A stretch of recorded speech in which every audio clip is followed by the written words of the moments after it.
So hey everyone, welcome back to Android competitive classes. और मैं हूँ मिशा। कि आई होप आपको पता चल गया होगा कि एसएससी जीडी की नोटिफिकेशन आ गई है। अगर आपने अब तक वो इस चीज़ के बारे में आपको नहीं पता है तो आप हमारे एंड्रॉयड कम्पिटिटिव क्लासेस पे एक बार चेकआउट कर सकते हैं। उससे रिलेटेड सुरेंद्र सर ने वीडियो डाल दी है कि एसएससी जीडी के लिए जो नोटिफिकेशन आई है उसमें क्या क्या क्राइटेरिया हैं और किस बेसिस पे आप अपना फॉर्म फिल कर सकते हैं। तो एक बार जा कर के वो वीडियो चेकआउट कर सकते हैं और आप अपना फॉर्म फिल कर दीजिए सही टाइम पे। मैं ये नहीं कि डेट निकल जाए और आप अब तक फॉर्म ही नहीं फिल कर पाए। तो आज हम बढ़ते हैं अपने टॉपिक की तरफ। जैसे कि आपको पता है कि हमारा जो टॉपिक चल रहा है वो चल रहा है नाउन। ये हमारे नाउन की आखिरी वीडियो रहने वाली है, यानी कि आज हमारा नाउन का जो टॉपिक है वो ख़त्म हो जाएगा और नेक्स्ट टॉपिक जो रहेगा वो रहेगा सब्जेक्ट वर्ब एग्रीमेंट। यानी आज सारे नाउन के रूल कंप्लीट हो जाएंगे और जितना अब तक हमने नाउन पढ़ा है उससे रिलेटेड एंड में रहेगा प्रैक्टिस सेट और हम उस प्रैक्टिस सेट को भी करेंगे। सो आइए बढ़ते हैं हम अपने रूल्स की तरफ। तो लास्ट वीडियो में जो हमने रूल किया था वो हमने किया था कि जब भी दो नाउन रिपीट होती है, जब भी दो नाउन रिपीट हो जाए एक जैसी नाउन और उसको जोड़ा जाए किससे, प्रीपोजिशन से, उसको जोड़ा किससे जाए, किसी प्रीपोजिशन से, तो जो नाउन होती है वो हमेशा क्या होती है, रिपीटेड नाउन, सिंगुलर होती है और उसके साथ जो वर्ब आती है वो हमेशा क्या आती है, सिंगुलर। ये हमने किया था लास्ट क्लास में। उसके बाद हमने दूसरा रूल किया था कि जब भी हमारे नाउन कौन कौन से हो जाए, पेयर हो जाए, डोजन हो जाए, थाउजेंड हो जाए, मिलियन हो जाए, बिलियन हो जाए, ये वाले जो वर्ड आ जाए, 100 हो जाए, अगर ये वर्ड अकेले आ रहे हैं यानी इसके साथ हम कोई भी न्यूमेरल एडजेक्टिव को ऐड नहीं कर रहे हैं तो ये नाउन हमेशा क्या होंगे, प्लूरल होंगे, हमेशा क्या होंगे, प्लूरल होंगे। लेकिन अगर इनसे पहले कोई भी न्यूमेरल एडजेक्टिव आ जाता है, 1 2 3 4 कोई भी नंबर, तब हम इन नाउन को कभी भी प्लूरल नहीं कर सकते, तब हम इन नाउन्स को कभी भी प्लूरल नहीं कर सकते। उसके बाद हमने क्या पढ़ा था, उसके बाद हमने पढ़ा था common gender noun. Common gender noun, उससे रिलेटेड एक रूल था। कॉमन जेंडर नाउन को हम क्या बोलते हैं, ड्यूअल जेंडर भी बोलते हैं, कि यानी कि वो मेल भी हो सकते हैं और फीमेल भी हो सकते हैं। और उससे रिलेटेड मैंने कहा था कि जब भी आपको ये ना बताया जाए कि वो कोई फीमेल है, सिर्फ क्या डिनोट करे, कॉमन जेंडर नाउन को ही डिनोट करे, तब हम जो अपना पॉजेसिव केस है, पॉजेसिव प्रोनाउन है, वो हमेशा क्या लगाएंगे, हिज लगाएंगे या हिम लगाएंगे या ही लगाएंगे। लेकिन हम कभी भी हर नहीं लगाएंगे, जब तक वो किसी फीमेल को डिनोट ना कर दे तभी हम क्या लगाएंगे, हर लगाएंगे। उसके बाद हमने पढ़ा अपोस्ट्रोफिस एस। अपोस्ट्रोफिस का साइन क्या था, ये वाला था। हमने पढ़ा था कि जो अपोस्ट्रोफिस एस होता है वो नॉर्मली लिविंग थिंग्स के साथ लगता है और नॉन लिविंग थिंग्स के साथ हम क्या लगाते हैं, ऑफ लगाते हैं। और इसी से रिलेटेड हमने एरर भी किए थे। उसके बाद हमने कहा था कि जब भी कोई हिजिंग साउंड आ जाए, हिजिंग साउंड का मतलब क्या, जिन भी नाउन के एंड में हिजिंग साउंड यानी स वाले शब्द आ जाए तो हम कभी भी अपोस्ट्रोफिस एस का साइन या अपोस्ट्रोफिस एस नहीं लगाते, सिर्फ क्या लगाते हैं, अपोस्ट्रोफिस का साइन लगाते हैं। जैसे कि मान लो गर्ल्स कॉलेज बोल दिया, जैसे कि क्या बोल दिया, गर्ल्स कॉलेज। क्या या यहाँ पे देखिए गर्ल्स कॉलेज में साउंड ही किसका आ रहा है, स का आ रहा है, गर्ल्स।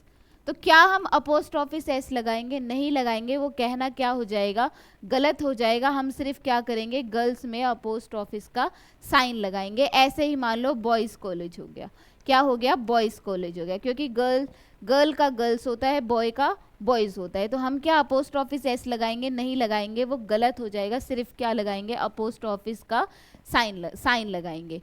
ये थे हमारे उस दिन के रूल। आज हम बढ़ रहे हैं नेक्स्ट रूल पे। नाउन का नेक्स्ट रूल कहता है, नाउन का नेक्स्ट रूल कहता है, अब हम जैसे हमने उस दिन एक साइन याद किया था अपोस्ट्रोफी का, आज हम जो साइन याद करेंगे वो साइन याद करेंगे हाइफनेटेड का। इसको हम क्या बोलते हैं, हाइफनेटेड साइन बोलते हैं। अब आपको ये साइन याद करना है, इस साइन को हम क्या बोलते हैं, हाइफनेटेड साइन। और कल लास्ट वीडियो जो हमने करी थी उसमें हमने नंबर्स के बारे में पढ़ा था कि न्यूमेरल एडजेक्टिव कौन कौन से होते हैं, दो तरीके के न्यूमेरल नंबर, वो भी किसमें, कि नंबर किसमें होते हैं, इंग्लिश में दो तरीके के होते हैं। एक होता है कार्डिनल,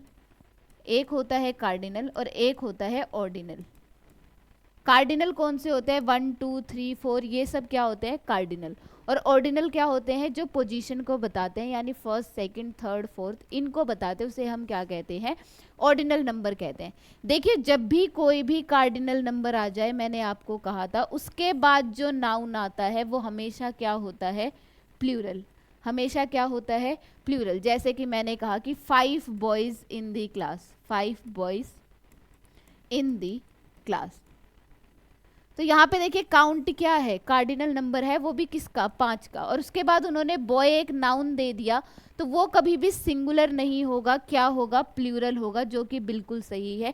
लेकिन अगर इनके बीच में कोई हाइफिनेटेड साइन दे देता, तो हाइफिनेटेड साइन के बाद जो आने वाला नाउन होता है वो हमेशा ही क्या होता है? सिंगुलर होता है। वो हमेशा ही क्या होता है?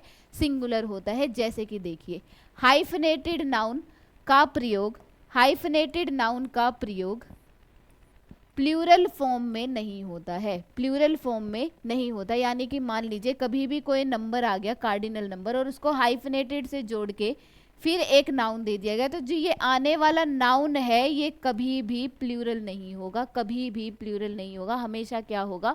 सिंगुलर होगा। जैसे कि एक एग्जाम्पल है, he gave me 200 rupees notes, he gave me 200 rupees notes. अब देखिए यहाँ पे 200 क्या काउंट दे रहा है? एक 200। अगर हमारे पास ये हाइफिनेटेड साइन नहीं होता, ये वाला हाइफिनेटेड साइन अगर नहीं होता, तब तो ये रुपीज बिल्कुल सही था। लेकिन उन्होंने हाइफिनेटेड साइन दे दिया, जो क्या बताता है? सिंगुलर को बताता है कि इसके बाद जो नाउन आएगा वो हमेशा क्या होगा? सिंगुलर होगा। यानी कि रुपीज नहीं होना था, सिर्फ क्या होना था? रुपी होना था। इसके बाद नेक्स्ट क्वेश्चन कह रहा है ही stays in 5 stars hotel, he stays in 5 star hotel. यहाँ पे देखिए फिर से 5, क्या आ गया नंबर हमारे पास? 5। और इसके बाद फिर उसने साइन दे दिया, हाइफिनेटेड साइन दे दिया, और फिर नाउन दे दिया, और वो भी क्या दे दिया? Plural noun. अगर हमारे पास हाइफिनेटेड का साइन नहीं होता, तब तो यहाँ पे स्टार्स कहना क्या था? बिल्कुल सही था, और वही सही होता, क्योंकि जब भी कोई कार्डिनल नंबर आ जाता है उसके बाद जो नाउन आता है वो हमेशा ही प्लूरल होता है। लेकिन हाइफिनेटेड साइन देने के का मतलब है कि यहाँ पे ये कभी भी प्लूरल नहीं होगा, ये हमेशा क्या होगा? सिंगुलर। यानी कि 5 स्टार्स नहीं होगा, क्या होगा? 5 स्टार, अगर उसमें हाइफिनेटेड का साइन है। तो ये है हमारा रूल कि जब भी कोई हाइफिनेटेड नाउन आ जाए तो उसे हम कभी भी क्या नहीं कर सकते? प्लूरल फॉर्म में नहीं लिख सकते हैं। नेक्स्ट रूल है हमारा, नेक्स्ट रूल हमारा कहता है कि कंपाउंड नाउन। देखिए कौन सा नाउन? Compound noun. सबसे पहले मैंने आपको एक चीज बताई थी, क्या बताई थी? कि देखिए सिंगुलर और प्लूरल, क्या बताई थी? सिंगुलर और प्लूरल हमारे जो नाउन होते हैं, noun in numbers, noun in numbers, वो दो तरीके के थे। एक था काउंटेबल नाउन, एक था अनकाउंटेबल नाउन। मैंने कहा था अनकाउंटेबल या नाउन यानी जिनको हम गिन नहीं सकते हैं, वो हमेशा ही क्या होते हैं? सिंगुलर। लेकिन जो काउंटेबल नाउन होते हैं वो सिंगुलर भी होते हैं और क्या होते हैं? प्लूरल भी। सिंगुलर यानी एक, और प्लूरल यानी कि एक से ज़्यादा। जैसे बॉय था, बॉय का क्या होता है? बॉयज़। गर्ल का क्या होता है? गर्ल्स। पेन का क्या होता है? पेन्स। टेबल का क्या होता है? टेबल्स। लेकिन जब भी कंपाउंड नाउन आ जाए, क्या आ जाए? कंपाउंड नाउन आ जाए। कंपाउंड नाउन क्या होती है? कंपाउंड नाउन होती है जो दो नाउन से मिलकर बनी हुई हो, जो दो नाउन से मिलकर बनी हो। लेकिन अगर हम कॉमन जेंडर की बात करें तो कॉमन जेंडर वो होती है कि वो मेल भी हो सकता है और फीमेल भी हो सकता है, लेकिन ये हमेशा क्या होते हैं? दो नाउन से मिलकर बने होते हैं, जिसे हम क्या कहते हैं? Compound noun. तो इसमें जो एरर आता है वो आता है सिंगुलर और प्लूरल से, जो हमने डेली लाइफ में सुने भी हैं लेकिन हम मिस्टेक कर देते हैं, और इतने ही आसान क्वेश्चन वो हमें पेपर में दे देते हैं। जैसे हमें पता है बॉय का बॉयज़ होता है, चेयर का चेयर्स होता है, लेकिन अगर मान लो क्या आ जाए? ब्रदर इन लॉ आ जाए, ब्रदर इन लॉ आ जाए, अब इसका प्लूरल क्या होगा? देखिए जो कंपाउंड नाउन होती है ना, कंपाउंड नाउन, उसका जो प्लूरल होता है वो हमेशा प्लूरल हम तब बनाते हैं जब उसका रूट वर्ड, मतलब हम प्लूरल सिर्फ किसको बनाएंगे? रूट वर्ड को। अब यहाँ पे दिया गया है ब्रदर इन लॉ, बच्चे क्या करते हैं? जाके इसका प्लूरल क्या बना देते हैं? ब्रदर इन लॉज बना देते हैं, ब्रदर इन लॉज बना देते हैं। जैसे सिस्टर इन लॉज बना दिया, मदर इन लॉज। ये कहना बिल्कुल ही गलत है, क्योंकि ब्रदर इन लॉ का रूट वर्ड ब्रदर है, ना कि लॉ। क्या है? ब्रदर है, क्योंकि भाई उसके 3-4 हो सकते हैं, ब्रदर इन लॉ उसके 3-4 हो सकते हैं, लेकिन लॉज नहीं होगा। यहाँ पे इसका प्लूरल क्या होगा, ब्रदर्स इन लॉज। क्या होगा, brother in law, brothers in law, ये इसका सही प्लूरल फॉर्म होगा। जैसे कि देखिए यहाँ पे दिया गया है sister in law, sister in law का प्लूरल क्या होगा, सिस्टर इन लॉ का प्लूरल होगा सिस्टर्स इन लॉ। आप इसको दो तरीके से भी सॉल्व कर सकते थे। अभी हमने पढ़ा कि भाई जब भी हाइफनेटेड नाउन लग जाए, जब भी हाइफनेटेड का साइन लग जाए, उसके बाद का जो नाउन होता है वो प्लूरल नहीं होता। दो तरीके से आप इसे सॉल्व कर सकते थे, तो इसीलिए हम इसे लॉज नहीं बोल सकते, क्या बोल सकते हैं, लॉ बोलेंगे। लेकिन अगर हम पूरे की बात करें ना, मान लो पोजेशन की बात करें कि भाई जो मेरी सिस्टर इन लॉज है, तब हम उसमें अपोस्ट्रोफिस एस लगा सकते हैं। तब वो क्या कर रहा है, एक पूरे अधिकार की बात कर रहा है, पोजेशन की बात कर रहा है, तब हम ये वाला साइन लगा सकते हैं, लेकिन लॉज नहीं बोल सकते। ऐसे ही यहाँ पे है mother in law, mother in law का क्या हो जाएगा, मदर इन लॉ का हो जाएगा, मदर इन लॉ का हो जाएगा मदर्स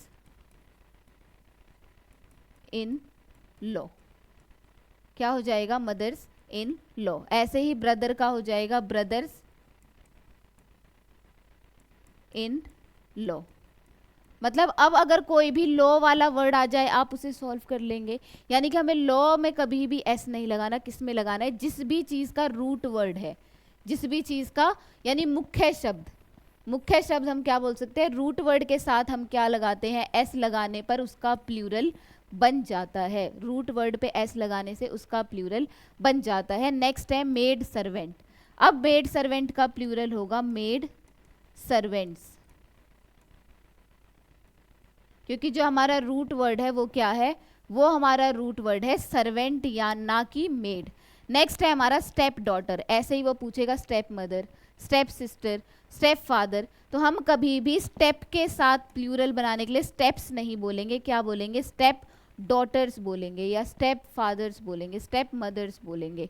नेक्स्ट है हमारा, हम कभी भी बेड रूम नहीं बोलते, हम कभी भी बेड्स रूम नहीं बोलते, क्या बोलते हैं, बेड रूम्स बोलते हैं, क्या बोलते हैं, बेड रूम्स बोलते हैं। यानी कि कहने का मतलब क्या, कि जो हमारे कंपाउंड नाउन होते हैं, जो दो नाउन से मिलकर बनते हैं, उसका एरर पूछा जाता है सिंगुलर और प्लूरल फॉर्म में, कि उसका प्लूरल फॉर्म क्या होता है या सिंगुलर फॉर्म क्या होता है।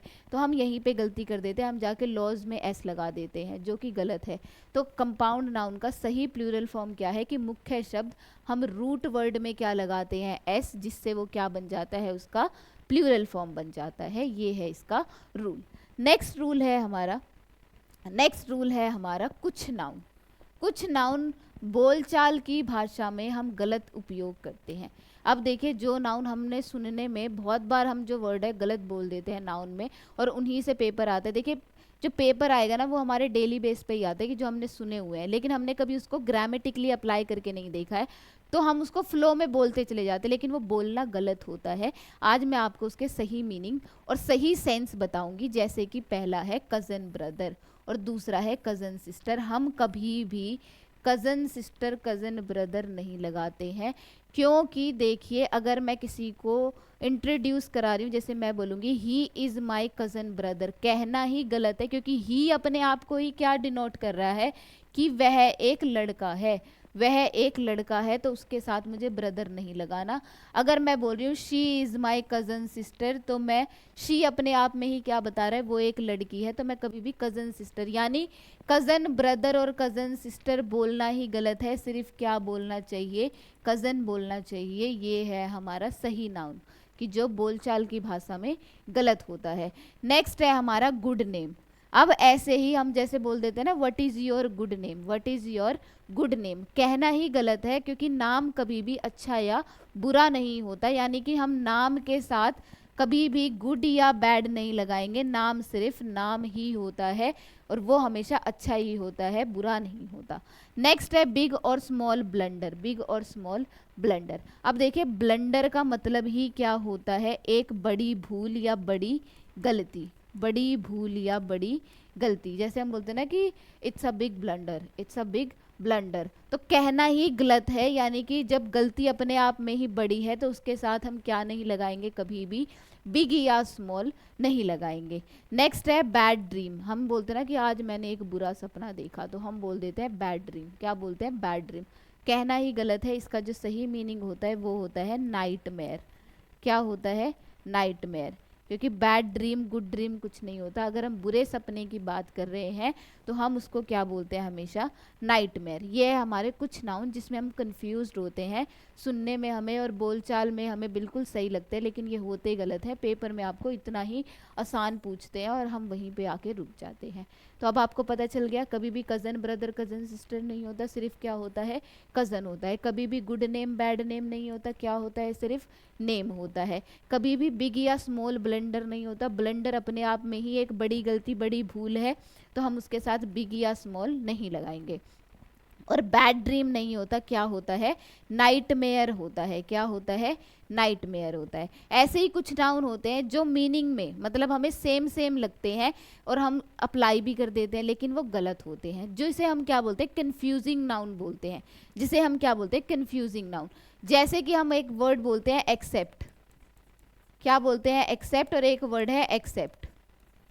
इस एक्सेप्ट का मतलब होता है स्वीकार करना। क्या होता है, स्वीकार करना। लेकिन जो ये एक्सेप्ट होता है इसका मतलब होता है के अलावा। जैसे मैं कहूँ एक्सेप्ट हिम, सबको कुछ ना कुछ बांट दो। एक्सेप्ट हिम यानी उसके अलावा बाकी सबको जो भी चीज़ बांटनी है, बुक्स बांटनी है, कॉपी, जो भी देना है वो आप उनको दे सकते हो, लेकिन एक्सेप्ट। तो दोनों का जो साउंड और सेंस है वो हमें एक जैसा लगता है, लेकिन इनके जो मीनिंग होते हैं वो अलग अलग होते हैं। और वही चीज़ अब हम देख रहे हैं। जैसे देखिए पहला है फ्लोर और ग्राउंड। फ्लोर और ग्राउंड। देखिए फ्लोर क्या होता है, जब भी हम किसी मकान के अंदर के एरिया की बात करते हैं, जो किसी मकान के अंदर का एरिया होता है उसे हम क्या बोलते हैं, फ्लोर बोलते हैं। और जो मकान के बाहर का जो एरिया होता है, जो थोड़ा खुला हो, उसे हम क्या बोलते हैं, ग्राउंड बोलते हैं। उसे हम क्या बोलते हैं, ग्राउंड बोलते हैं। यानी जहाँ पे हमें फ्लोर लगा, वो एरर कैसे देगा, जहाँ पे हमें फ्लोर की बात करनी है वो वहाँ पे ग्राउंड लगा के आपको एरर देगा, जबकि ग्राउंड की जगह पे क्या आना चाहिए, फ्लोर। क्योंकि फ्लोर थोड़े कम जगह के लिए, बेड यानी घर के मकान के अंदर के जगह को कहते हैं। और ग्राउंड हम किसको कहते हैं, जहाँ थोड़ी खुली जगह और मकान का जो बाहर का एरिया होता है उसे हम क्या बोलते हैं, ग्राउंड बोलते हैं। ऐसे ही डिफरेंस है स्किल और टैलेंट में। स्किल और टैलेंट में देखिए, स्किल क्या होती है, स्किल वो होती है जब हम किसी चीज़ को सीख के मतलब सीखते हैं, उसे हम क्या कहते हैं, स्किल। जैसे कि मैं कहूँ अब हम मुझे बचपन से ही तो कंप्यूटर चलाना नहीं आता होगा, मैं क्या करूँगी, कंप्यूटर चलाना सीखूंगी, गाड़ी चलाना सीखूंगी। जैसे तो ये सब क्या होती है, स्किल होती है जो हम सीखते हैं और जो हमें सीखने पर मिले। और वहीं पे जो टैलेंट होता है, टैलेंट क्या होता है, इनबोर्न होता है, यानी कि जो हमें जन्म से ही थोड़ा आता हो उसे हम क्या बोलते हैं, टैलेंट बोलते हैं। नेक्स्ट है हमारा एनवी, ये है इंपॉर्टेंट। नेक्स्ट है हमारा एनवी और जेलेसी। दोनों का ही मतलब क्या होता है, ईर्ष्या। दोनों का ही मतलब क्या होता है, ईर्ष्या। क्या होता है, ईर्ष्या। लेकिन जेलेसी, जेलेसी और अब हम क्या पढ़ेंगे, एनवी। देखिए जेलेसी और एनवी में क्या डिफरेंस होता है। एनवी हम कब करते हैं, जब हम दूसरों को देख के जले या दूसरों को देख के हम ईर्ष्या करें। जैसे कि मान लो कि हम देखते हैं ना कि किसी कोई अच्छा पढ़ रहा है, लिख रहा है, अच्छा खा रहा है, अपनी लाइफ अच्छे से जी रहा है, तो हम उसे देख के ईर्ष्या कर रहे हैं, तो उसे तो हम क्या बोलेंगे, एनवी। जब हम किसी दूसरे को देख कर जले। और वहीं पे जेलिसी क्या होता है, जेलिसी भी ईर्ष्या होता है, लेकिन कौन से वाला, जब हम अपनी किसी चीज़ को खोने से डर जाएं, कि जब हमें लगे कि हाँ हमारी वाली किसी चीज़ पे खतरा मंडरा रहा है और हम वो देख के ईर्ष्या करें, तो उसे हम क्या बोलते हैं, जेलिसी। जैसे कि बच्चों में होता है ना कि कोई उनकी मदर को ज़्यादा प्यार कर रहा है, तो बच्चा फील क्या करता है, तब वो एनवी फील नहीं करेगा, क्योंकि वो उसको देख के जेलस नहीं है, वो ये देख के जेलस है कि उसकी मदर को कोई और प्यार कर रहा है। तो वो क्या होगा, जेलेसी होगा, ना कि एनवी। एनवी होता है जब हम दूसरों को देख के ईर्ष्या करें या जले, और जेलेसी होता है जब हम अपनी चीज़ को खोने से डरे, उसे हम क्या कहते हैं, जेलेसी कहते हैं। देखिए इससे रिलेटेड एक एक्सरसाइज है, आप देखेंगे ना तो अभी समझ आ जाएगा। जैसे कि पहला क्वेश्चन दिया गया है, the driver showed great talent in keeping the damaged car under control. क्या आएगा, अंडर कंट्रोल।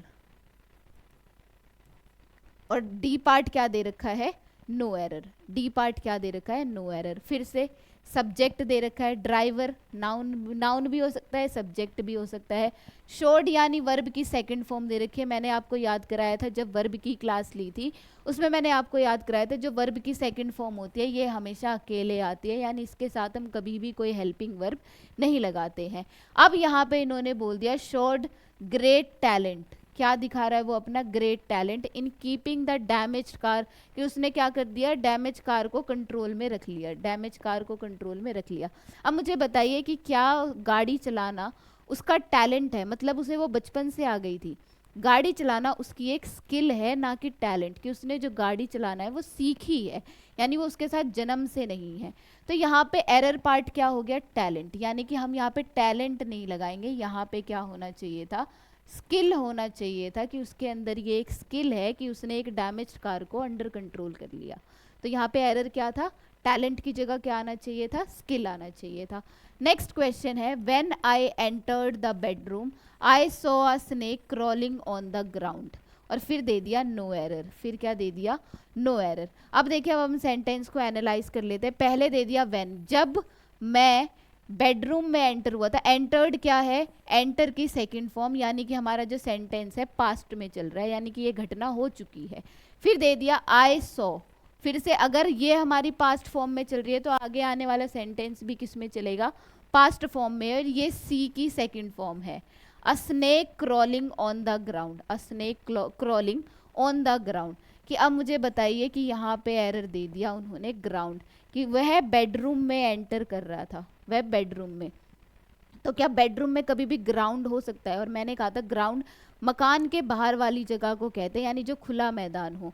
तो यहाँ पे ग्राउंड नहीं होना चाहिए था, क्या होना चाहिए था, फ्लोर, कि उसने क्या देखा कि एक स्नेक क्रॉल कर रहा है किस पे, फर्श पे, ना कि जमीन पे, किस पे, फर्श पे। ये एक डिफरेंस है छोटा सा, सुनने में हमें फ्लोर और ग्राउंड दोनों सेम लगते हैं, लेकिन इसी दोनों में बस एक माइनर सा अंतर है कि जब भी हम किसी मकान के बाहरी हिस्से के बारे में बात करते हैं, जो थोड़ी खुली जगह हो, उसे हम क्या बोलते हैं, ग्राउंड, और जो अंदर का हिस्सा होता है, जो थोड़ा सा लिमिटेड एरिया हो, उसे हम क्या बोलते हैं, उसे हम फ्लोर बोलते हैं। सो जो हमारा एरर पार्ट हो गया वो क्या हो गया, ऑप्शन सी। ऐसे ही हमारा इसमें कौन सा एरर पार्ट हो गया, ऑप्शन बी। हमें पेपर में सिर्फ ऑप्शन को टिक करना होता है एरर में, लेकिन हमको पता भी होना चाहिए ना कि एरर क्या है। जब तक हमको सही तरीके से एरर नहीं पता होगा तो हम वहाँ पे टिक कैसे करेंगे। तो इसलिए अगर हमको कन्फर्मली पता है यहाँ एरर है तो हमारे एरर कभी गलत नहीं होंगे, ऐसे ही सेंटेंस को एनालाइज करके।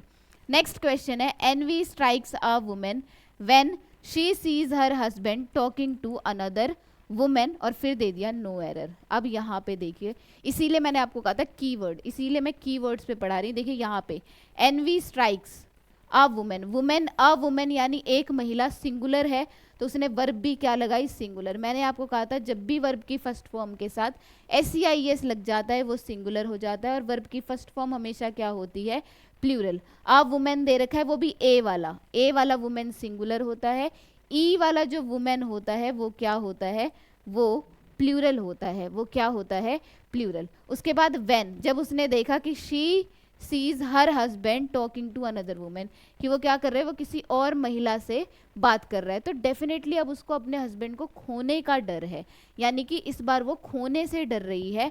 तो एनवी क्या होता है, जब हम दूसरों को देख के जले, वो दूसरों को से तो नहीं जल रही, वो सिर्फ उस महिला से जल रही है क्योंकि उनके जो हस्बैंड है उसको खोने का डर है।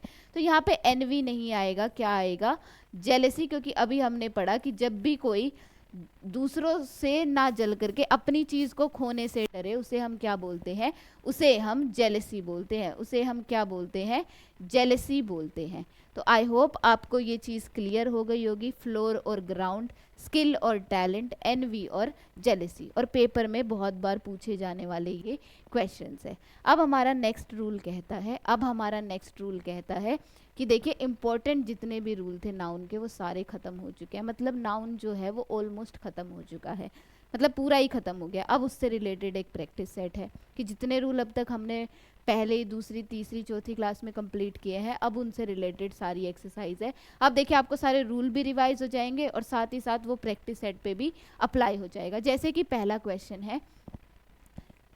है my sister has read pages after pages of the Bible, और फिर दे दिया नो एरर। अब देखिए माई सिस्टर, मेरी सिस्टर अकेली है, यानी कि ये क्या है हमारा सिंगुलर सब्जेक्ट।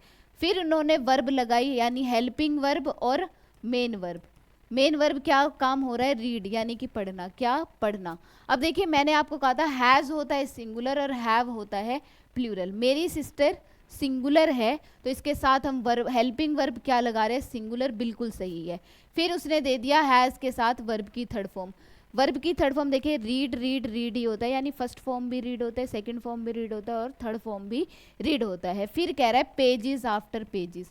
कीवर्ड आपको मिल गया, कीवर्ड आपको मिल गया, इसीलिए मैंने आपको कीवर्ड पे पढ़ाया था। अब देखिए ये जो दो नाउन है एक जैसी है और रिपीट हो रही है, और उसको जोड़ा किससे जा रहा है, उसको जोड़ा जा रहा है एक प्रीपोजिशन से। मैंने आपको बताया प्रीपोजिशन क्या करता है, रिलेशन बताता है नाउन और प्रोनाउन के बीच में। जैसे कि प्रीपोजिशन पहले लगना, और रिलेशन संबंध सूचक जिसे हम कहते हैं। तो मैंने आपको कहा था जब भी दो नाउन रिपीट हो जाए वो कभी भी प्लूरल नहीं होती, क्या होती है, सिंगुलर होती है। यानी यहाँ पे पेजेस आफ्टर पेजेस नहीं होना चाहिए था, क्या होना चाहिए था, पेज आफ्टर पेज। और अगर ये सिंगुलर होते तो इसके साथ आने वाली जो वर्ब होती है वो भी क्या होती है, सिंगुलर, जो कि बिल्कुल सही है। तो हमारा एरर पार्ट क्या हो गया, ऑप्शन सी। एरर पार्ट क्या हो गया, ऑप्शन सी। उसके बाद नेक्स्ट क्वेश्चन है I like the poetries of Byron and Shelley. अब देखिए यहाँ पे एरर, आई प्लूरल सब्जेक्ट है, प्लूरल सब्जेक्ट है, और उसके साथ जो वर्ब लगी है वो भी क्या लगी है, वर्ब की फर्स्ट फॉर्म। मैंने कहा था वर्ब की फर्स्ट फॉर्म के साथ SEIS सिंगुलर होता है और वर्ब की फर्स्ट फॉर्म प्लूरल होता है। द पोइट्रीज, अब याद कीजिए हमने सबसे पहली क्लास में रूल याद किए थे अनकाउंटेबल और काउंटेबल। मैंने कहा था अनकाउंटेबल से बहुत सारे रूल है कि कुछ नाउन ऐसे होते हैं जिनके साथ SEIS होते हैं तब भी वो सिंगुलर होते हैं, और कुछ नाउन ऐसे होते हैं जिनके साथ SEIS नहीं होते, जैसे कि पोइट्री हो गया, सीनरी हो गया, फर्नीचर हो गया, लगेज हो गया, बैगेज हो गया, ट्रैफिक हो गया, डर्ट हो गया, म्यूजिक हो गया। यानी इन वर्ड को हम कभी भी प्लूरल नहीं बना सकते। और सीनरीज और पोइट्रीज देखिए उन्हीं में से उन्होंने एक वर्ड दे दिया, जैसे हमने पढ़ा था ना पोइट्री, सीनरी, फर्नीचर, ये सही वर्ड होते हैं। यानी कि यहाँ पे पोइट्रीज नहीं होना चाहिए था, क्या होना चाहिए था, सिर्फ पोइट्री। क्या होना चाहिए था यहाँ पे, सिर्फ पोइट्री। अब देखिए नेक्स्ट है हमारा the tables leg have been elaborated curved, elaborated curved. अब देखिए सीधा सीधा कीवर्ड हमको मिल गया द टेबल्स लेग, क्योंकि इसमें क्या दे रखा है, अपोस्ट्रोफिस एस दे रखा है, और मैंने आपको कहा था अपोस्ट्रोफिस एस नॉर्मली किसके साथ लगता है, लिविंग थिंग्स के साथ, लेकिन इन्होंने यहाँ पे क्या दे दिया, नॉन लिविंग थिंग्स दे दिया। क्या दे दिया यहाँ पे, नॉन लिविंग थिंग दे दिया। और मैंने कहा था नॉन लिविंग थिंग के साथ हम क्या लगाते हैं, ऑफ लगाते हैं, और इसी का एरर हम शायद पढ़ भी चुके हैं। तो यहाँ पे द टेबल्स लेग नहीं होना चाहिए था, क्या होना चाहिए था, द लेग्स ऑफ टेबल। क्या होना चाहिए था, द लेग्स ऑफ टेबल। तो हमारा एरर पार्ट ही क्या हो गया, ऑप्शन ए। और द लेग्स, लेग्स के बारे में, प्लूरल के बारे में बात कर रहा है, यहाँ इन्होंने प्लूरल वर्ब, हेल्पिंग वर्ब लगा दी हैव, और इसके साथ क्या लगाई है, वर्ब की थर्ड फॉर्म, क्योंकि हैज हैव के साथ हमेशा ही क्या आती है, वर्ब की थर्ड फॉर्म आती है। नेक्स्ट क्वेश्चन कह रहा है whenever he goes to Mumbai he stays in 5 stars hotel.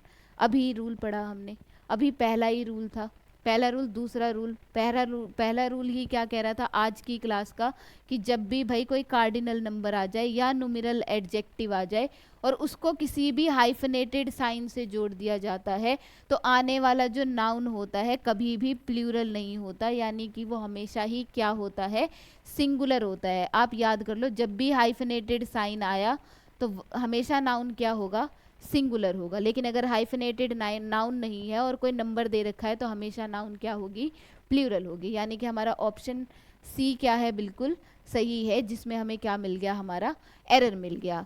Next question है all his sister in laws are extremely cooperative and she doesn't miss her real sisters at all. यानी कि उसकी जितनी भी sister in laws है वो बहुत ज़्यादा कोऑपरेटिव है और वो बिल्कुल भी मिस नहीं कर रही किसकी, all of her at sister, all of real sister, कोई भी रियल सिस्टर को मिस नहीं कर रही है। तो देखिए यहाँ पे इसने क्या बताया, हमें पता कैसे चलेगा सिस्टर इन लॉ सिंगुलर है प्लूरल है। यहाँ पे देखिए हमारा जो सब्जेक्ट है वो क्या है, ऑल, और ऑल किसको डिनोट कर रहा है, सबको, यानी कि प्लूरल सब्जेक्ट, हमारा जो सब्जेक्ट है वो क्या है, प्लूरल है। तो यहाँ पे सिस्टर इन लॉज कर दिया गलत, मैंने आपको कहा था कंपाउंड नाउन क्या होती है, जो दो नाउन से जुड़कर बनी हुई होती है, और वो एरर कैसे करके देता है, सिंगुलर और उसका प्लूरल फॉर्म गलत बना के दे देता है, जो कि इसने क्या कर दिया, सिस्टर इन लॉज कभी नहीं हो, सिस्टर इन लॉज कभी नहीं होता, क्या होता है, सिस्टर्स इन लॉज, क्या होता है, सिस्टर्स इन लॉ या ब्रदर्स इन लॉ। और ऊपर से दो रूल से सेव कर सकते थे आप, इसे सॉल्व कर सकते थे। यहाँ हाइफेनेटेड साइन है, हाइफेनेटेड साइन के बाद कभी भी नाउन प्लूरल नहीं होता। तो ये था आपका एरर पार्ट, यानी किस ऑप्शन में एरर था, ऑप्शन ए में आपका एरर था। नेक्स्ट क्वेश्चन है, नेक्स्ट क्वेश्चन है, I shall not go to party tonight since I have many works to complete before I give presentation tomorrow. Before I give presentation tomorrow. फिर वही दे रखा है, subject हमारा क्या है, प्लूरल, सब्जेक्ट क्या है हमारा, प्लूरल, मोडाल दे दिया, इस बार कोई हेल्पिंग वर्ब नहीं दी, क्या दे दिया, मोडाल दे दिया। और मैंने आपको कहा था जब भी आपको कोई मोडाल दे दे उसके बाद जो वर्ब फॉर्म आती है हमेशा क्या आती है, वर्ब की फर्स्ट फॉर्म, चाहे can, could, may, might, shall, should, कुछ भी आ जाए, यूज टू, डेयर, नीड, कोई भी मोडाल आ जाए वो कभी भी मेन वर्ब का काम नहीं करती, हमेशा हेल्पिंग वर्ब का काम करती है। और अगर उसके साथ कोई मेन वर्ब आती है वो हमेशा क्या आती है, वर्ब की फर्स्ट फॉर्म। उसके बाद उसने दे दिया to party tonight since I have many works, many works. फिर याद कीजिए कुछ नाउन ऐसे होते हैं जो अनकाउंटेबल होते हैं, जिनको हम काउंट नहीं कर सकते। क्या काम को काउंट कर सकते हैं, कभी काउंट नहीं कर सकते। सीनरी, पोइट्री, फर्नीचर, वर्क होता है, ट्रैफिक होता है, ट्रैफिक्स नहीं होता, डर्ट्स नहीं होता, डर्ट होता है, म्यूजिक होता है, ठीक है, परसेंटेज होता है। तो यहाँ पे वर्क्स नहीं होना चाहिए था, क्या होना चाहिए था, सिर्फ वर्क होना चाहिए था। तो option B is the right option, जिसमें क्या है, एरर है। नेक्स्ट क्वेश्चन है हमारा, even after the enchantment of several acts and provisions we can see 5 years old boys working in hazardous factories, और डी ऑप्शन है नो एरर। देखिए अभी मैंने आपको कहा कि अभी मैंने आपको क्या कहा कि जब भी कोई कार्डिनल नंबर आ जाए, जब भी कोई कार्डिनल नंबर आ जाए तो उसके बाद जो नाउन होता है वो प्लूरल होता है। क्या होता है, प्लूरल होता है। लेकिन मैंने आपको कुछ वर्ड लिखवाए थे, जब भी आ जाए डोजन, जब भी आ जाए थाउजेंड, जब भी आ जाए मिलियन, जब भी आ जाए बिलियन, जब भी आ जाए पेयर, जब भी आ जाए एयर, जब भी आ जाए, ये प्लूरल कब होंगे, जब इनके साथ कोई भी नंबर ना हो। मतलब इनके साथ हम हमेशा क्या लगा सकते हैं, ऑफ लगा सकते हैं, तब हम इनको क्या कर सकते हैं, प्लूरल बना सकते हैं। लेकिन देखिए यहाँ पे इन्होंने क्या कर दिया, 5, एक न्यूमेरल एडजेक्टिव दे दिया, न्यूमेरल एडजेक्टिव। तब मैंने कहा था कि कभी भी उन नाउन को हम प्लूरल नहीं कर सकते, तब हम उन नंबर नाउन को कभी प्लूरल नहीं कर सकते। तो यहाँ पे ईयर्स नहीं होना चाहिए था, क्या होना चाहिए था, सिर्फ ईयर होना चाहिए था।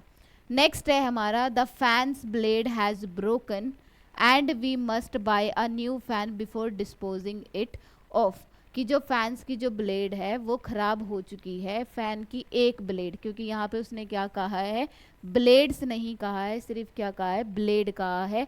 और उसके साथ उसने वर्ब भी सिंगुलर लगा दी, हैज़ सिंगुलर होता है, हैव प्लूरल होता है, और ब्रोकन, ब्रेक की सेकंड फॉर्म और थर्ड फॉर्म देख लीजिए, ब्रेक, ब्रोक, ब्रोकन। ब्रोक क्या होती है, वर्ब की सेकंड फॉर्म, और हमें हैज़ के साथ क्या चाहिए, वर्ब की थर्ड फॉर्म, तो ब्रोकन यहाँ पे बिल्कुल सही है। लेकिन देखिए आपको कीवर्ड अपना मिल गया हाइफनेटेड साइन, क्या मिल गया आपको अपना, sorry apostrophes s, not hyphenated sign, it's apostrophes s. यहाँ पे उसने क्या गलत दे दिया, अपोस्ट्रोफिस एस। और मैंने आपको कहा था जो अपोस्ट्रोफिस एस होता है वो लिविंग थिंग के साथ लगता है नॉर्मली, और ऑफ हम किसके साथ लगाते हैं, नॉन लिविंग थिंग के साथ। यहाँ पे टूटा क्या है, फैन का ब्लेड टूटा है, फैन का ब्लेड टूटा है, तो फैंस ब्लेड नहीं होना चाहिए था, यहाँ पे क्या होना चाहिए था, द ब्लेड ऑफ फैन, क्या होना चाहिए था, द ब्लेड ऑफ फैन। अगर वो ब्लेड्स की बात करता तब हम यहाँ पे ब्लेड्स लगाते और अपना वर्ब जो हेल्पिंग वर्ब है वो भी क्या करते, हैव करते। लेकिन ब्लेड की बात कर रहा है, सिंगुलर की बात कर रहा है, इसीलिए हमने यहाँ पे हेल्पिंग वर्ब भी क्या लगाई है, सिंगुलर लगाई है।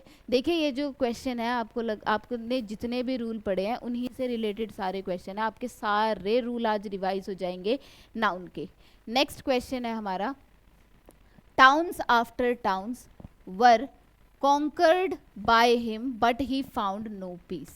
Towns after towns were conquered by him but he found no peace. अब देखिए फिर से की एलिमेंट हमको, मतलब इसीलिए मैंने आपको कीवर्ड पे पढ़ाया था कि ये वर्ड आपको अलग से दिखाई देंगे अगर आपने रूल को थोड़ा सा एनालाइज कर लिया है अच्छे से। तो देखिए दो नाउन रिपीट हो गई, दो नाउन रिपीट हो गई और जोड़ा किससे जा रहा है, प्रीपोजिशन से। जोड़ा किससे जा रहा है, प्रीपोजिशन से। तो मैंने कहा था जब भी दो नाउन रिपीट हो जाए और किसी प्रीपोजिशन से जोड़ दे तो नाउन जो होता है वो हमेशा क्या होता है, सिंगुलर। वो आपको एरर बनाने के लिए प्लूरल करके दे देगा, हमेशा एरर बनाने के लिए क्या कर देगा, प्लूरल कर देगा। और अगर हमारी नाउन सिंगुलर है तो जो आने वाला वर्ब होगा वो भी क्या होगा, सिंगुलर। वो सिंगुलर होता है, वर क्या होता है, प्लूरल। वो सिंगुलर होता है, वर क्या होता है, प्लूरल। आई होप आपको ये जो क्वेश्चन है अच्छे से समझ आ रहे होंगे और हर एक रूल फिर से रिवाइज हो गया क्योंकि हर क्वेश्चन एक रूल को ही बता रहा है और वो रूल जितनी भी वीडियोस में आपके हुए हैं, जितनी भी क्लासेस में हुए हैं, वो साथ साथ रिवाइज हो जाएंगे।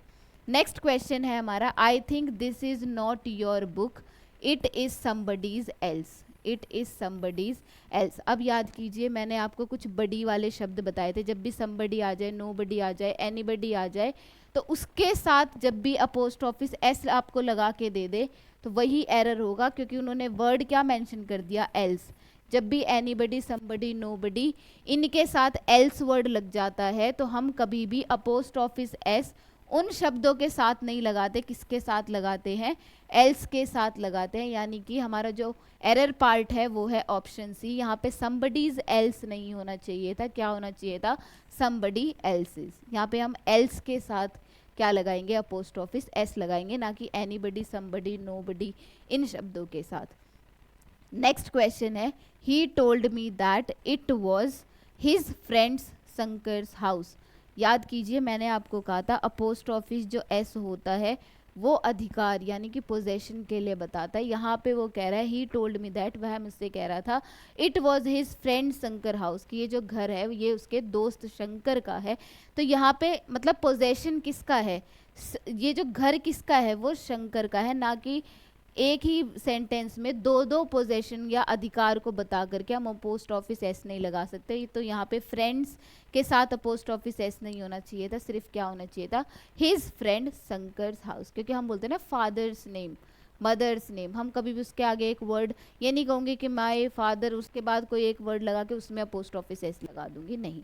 तो यहाँ पे क्या होना चाहिए था, फ्रेंड्स के साथ फ्रेंड के साथ पोस्ट ऑफिस एस नहीं होना चाहिए था, सिर्फ क्या होना चाहिए था, शंकर के साथ पोस्ट ऑफिस एस होना चाहिए था। इसलिए हमारा जो एरर पार्ट है ऑप्शन सी है।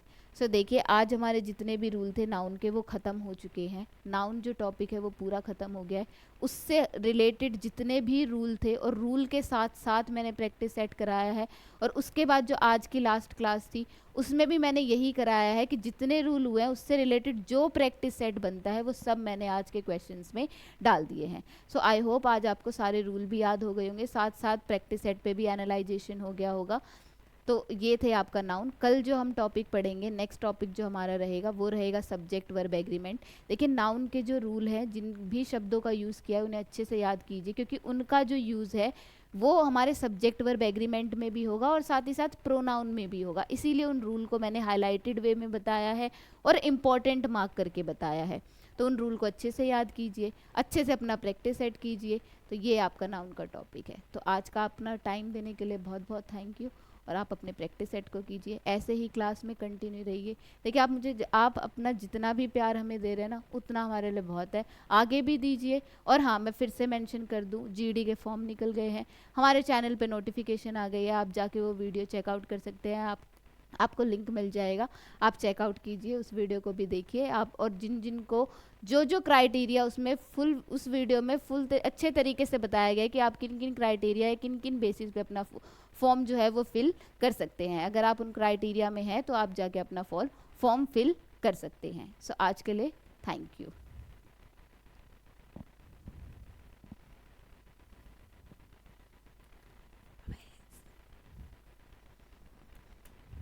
सो गया क्या?